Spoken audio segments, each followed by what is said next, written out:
DElEd promote के संदर्भ में दिनांक 16 सितंबर 2020 को उत्तर प्रदेश शासन के द्वारा जो शासनादेश जारी किया गया है उसका संपूर्ण विश्लेषण करेंगे। बैक पेपर वाले प्रमोट होंगे या नहीं, डीएलएड 2017 बैच या फिर उसके पहले के बैचेज के अभ्यर्थी जो कि प्रथम सेमेस्टर और तृतीय सेमेस्टर बैक पेपर में सम्मिलित होने जा रहे थे उनके बारे में शासनादेश में कुछ भी जिक्र नहीं किया गया है। इन अभ्यर्थियों का क्या होगा और इस पूरे मुद्दे पर आप सभी के सवालों का जवाब मैं इस वीडियो के माध्यम से देने जा रहा हूं। तो यदि आप भी इन सभी मुद्दों से प्रभावित हो रहे हैं तो यह वीडियो आपके लिए बेहद महत्वपूर्ण होने वाला है।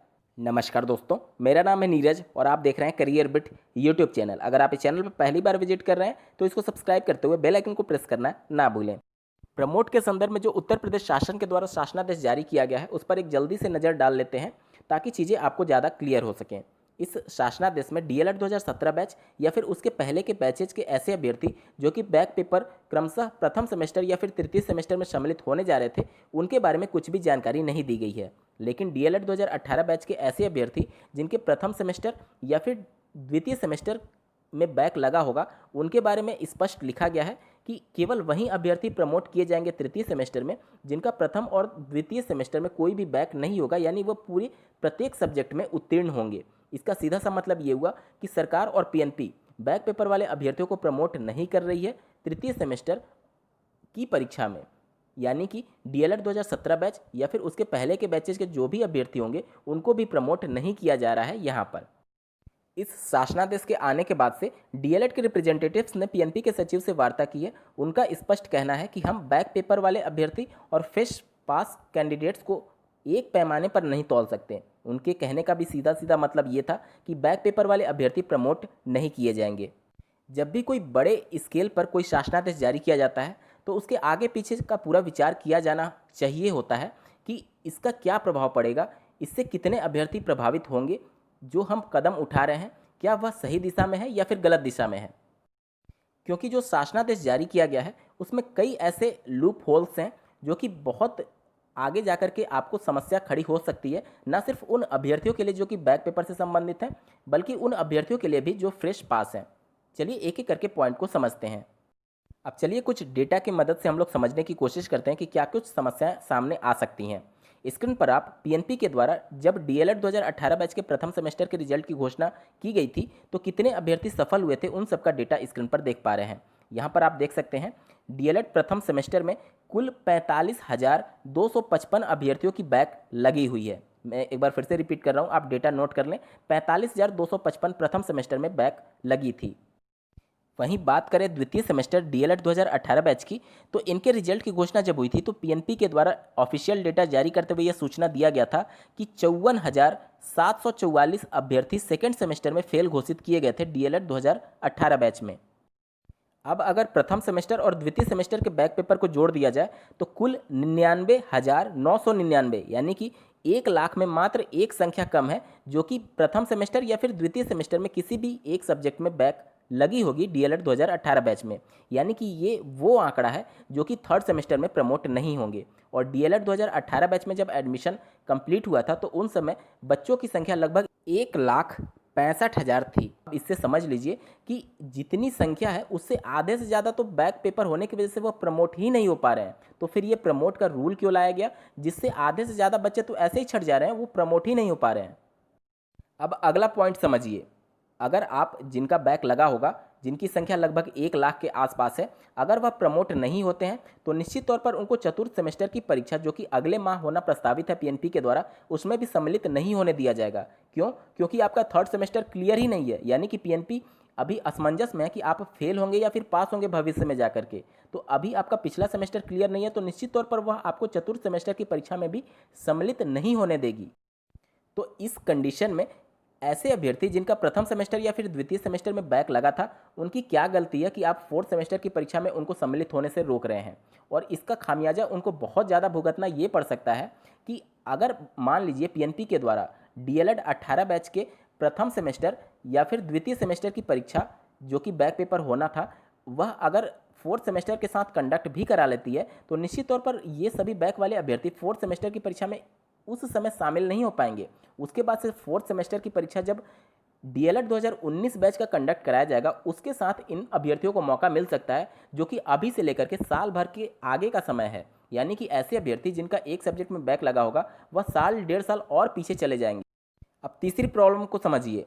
जैसा कि आपको ज्ञात होगा, डीएलएड 2019 बैच के अभ्यर्थियों को प्रमोट तो कर दिया गया है, लेकिन उनको मार्क्स नहीं दिया गया है, और जो मार्क्स उनके सेकंड सेमेस्टर की परीक्षा में प्राप्त होंगे वही मार्क्स उनको फर्स्ट सेमेस्टर में भी अलॉट कर दिया जाएगा। अब इसका रिवर्स समझिए। जैसे डीएलएड 2018 बैच जिनका बैक लगा है उनको अगली सेमेस्टर में प्रमोट नहीं किया जा रहा है। अगर इसी कंडीशन को फिर भविष्य में लागू किया गया तो ऐसे अभ्यर्थी जो कि डीएलएड 2019 बैच के द्वितीय सेमेस्टर में अगर उनका सेमेस्टर बैक या फिर किसी 2 सब्जेक्ट या फिर 1 सब्जेक्ट में बैक होता है तो क्या उनको फर्स्ट सेमेस्टर में भी किसी सब्जेक्ट में बैक दिया जाएगा? क्या इसको लेकर के कोई रोड मैप तैयार किया गया है कि इन अभ्यर्थियों को कैसे ट्रीट किया जाएगा? अगर सेकेंड सेमेस्टर में इनका बैक लगता है तो फर्स्ट सेमेस्टर के मार्क्स कैसे दिए जाएंगे? और अगर उनको पास कर दिया जाएगा तो अभी डीएलएड 2018 बैच के अभ्यर्थियों को क्यों नहीं पास किया जा रहा है? ये सभी चीज़ें अभी उलझी हुई हैं जो कि क्लियर होना बाकी है, और ये हड़बड़ी में लाया गया शासनादेश है जिसमें बहुत चीज़ें मिसिंग है। भविष्य की संभावनाओं को देखते हुए इसमें संशोधन की सख्त ज़रूरत है। अब दोस्तों बात करते हैं कि आप लोग को करना क्या चाहिए। तो ऐसे अभ्यर्थी जिनका भी बैक लगा होगा, चाहे वह किसी भी बैच से संबंधित है, आप सभी को एकजुट होना होगा, तभी आपकी मांगें पूरी हो सकेंगी। आपकी संख्या बिल्कुल भी कम नहीं है। मैंने सिर्फ 2018 बैच के बैक पेपर वाले अभ्यर्थियों की संख्या बताई, आपकी संख्या 1 लाख के आसपास है। डीएलएड 2017 बैच, 15 बैच, 14 बैच, जितने भी अभ्यर्थी हैं आप सभी को संगठित होकर के अपनी बात शासन तक पहुंचानी होगी, क्योंकि आपको नज़रअंदाज किया जा रहा है। जिस प्रकार से कोरोना सभी के लिए था, जब फ्रेश कैंडिडेट को पास किया जा रहा है तो आपको भी पास करना चाहिए। सबसे पहली आपकी मांग यही होनी चाहिए कि आपको प्रमोट ही करना चाहिए, आपको बैक पेपर में सम्मिलित नहीं होना है। देखिए, पीएनपी के द्वारा दबाव बनाने से अब उतना कुछ फ़ायदा नहीं होगा, क्योंकि पीएनपी तो स्पष्ट ये बोल देगी, और उन्होंने बोल भी दिया है सचिव साहब ने, कि शासनादेश में जो बातें लिखी गई हैं हम उसको फॉलो करेंगे। यानी उनके सीधे से कहने का मतलब ये है कि जो बैक पेपर जिनका है उनको प्रमोट नहीं किया जाएगा। तो आपको शासन पर ही दबाव बनाना होगा कि वहाँ से अगर कुछ संशोधन होता है तभी आपके फेवर में कुछ हो सकता है, अन्यथा आप सभी प्रमोट नहीं किए जाएंगे। और जैसा कि मैंने उदाहरण से बताया कि अगर आप प्रमोट नहीं होते हैं तो फोर्थ सेमेस्टर की परीक्षा आपकी 19 बैच के फोर्थ सेमेस्टर के साथ कंडक्ट कराई जा सकती है, जिसमें लगभग 1 से 1.5 साल का अभी वक्त लगेगा। इन केस अगर गवर्नमेंट या फिर पीएनपी के द्वारा आपकी मांगों को नहीं माना जाता है तो आप इसका दूसरा विकल्प भी ले सकते हैं। अगर आप लोग को प्रमोट नहीं किया जा रहा है और वो अड़ गए हैं कि आपकी परीक्षा ही लेकर के मानेंगे, तो आपके पास दूसरा ऑप्शन ये उनके सामने प्रस्ताव के रूप में रखने के लिए हो सकता है कि आप सभी को कम से कम चतुर्थ सेमेस्टर की परीक्षा में सम्मिलित करने का मौका आपको दिया जाए। इससे फ़ायदा ये होगा कि आप सभी का सेमेस्टर लेट होने से बच जाएगा। देखिए, आप सभी उनसे ये मांग करिए कि चतुर्थ सेमेस्टर की परीक्षा में आपको शामिल होने दिया जाए और तृतीय सेमेस्टर पर अभी फैसला होल्ड रख दिया जाए। और जो भी आपका बैक पेपर है, जैसा कि फोर्थ सेमेस्टर और सेकंड सेमेस्टर तो होने जा रहा है, तो इसमें जिसका बैक होगा वह तो इस परीक्षा में सम्मिलित हो जाएंगे। अब बचते हैं फर्स्ट सेमेस्टर और थर्ड सेमेस्टर वाले अभ्यर्थी। तो पीएनपी से आपको ये मांग करनी है कि फोर्थ सेमेस्टर की परीक्षा के साथ ही साथ आपके प्रथम और तृतीय सेमेस्टर की भी परीक्षा जिनका बैक पेपर होगा उनको सम्मिलित कराया जाए। इससे फ़ायदा ये होगा कि अगर आप उसमें पास हो जाते हैं तो आपका वो क्लियर हो गया, ठीक है, इधर से आप फोर्थ में सम्मिलित हो गए, और अगर आपका बैक पेपर क्लियर हो गया तो आपको थर्ड में भी प्रमोट कर दिया जाएगा। इससे आपका कोई खास नुकसान नहीं होगा, आपको सिर्फ एक बैक पेपर देना होगा और आपके सभी एग्जाम्स क्लियर हो जाएंगे और आप अपने बैच के साथ ही बने रहेंगे, क्योंकि यही अंतिम समय है। इस समय अगर आप चूके तो आने वाली शिक्षक भर्ती तो छोड़िए, आपका डीएलएड कंप्लीट होने में सालों लग जाएंगे। और बहुत से अभ्यर्थी ये भी बोलते हैं कि ट्विटर पर अभियान चलाया जाए या फिर ऐसा। देखिए दोस्तों, निश्चित तौर पर इसका असर होता है, लेकिन आपके पास अब इतना समय नहीं रह गया है, क्योंकि पीएनपी के द्वारा कभी भी फोर्थ सेमेस्टर के एग्जाम शेड्यूल जारी किए जा सकते हैं। तो आपके पास समय कम है। ट्विटर को लेकर के आप लोग देख रहे होंगे कि 5 साल संविदा वाला जो कॉन्सेप्ट लाया गया है उस पर डेली अभ्यर्थियों के द्वारा पूरे उत्तर प्रदेश के सभी प्रतियोगी परीक्षाओं और कैंडिडेट्स के द्वारा उनका विरोध किया जा रहा है। फिर भी शासन उनकी बातों को नज़रअंदाज कर रही है। आपकी संख्या डीएलएड और उसमें भी बैक वाले, उनकी संख्या उसके कंपैरिजन में काफ़ी कम है।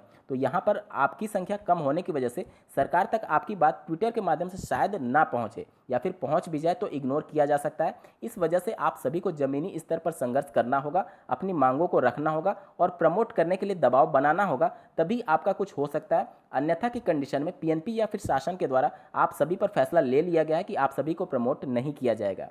आज के वीडियो में बस इतना ही दोस्तों।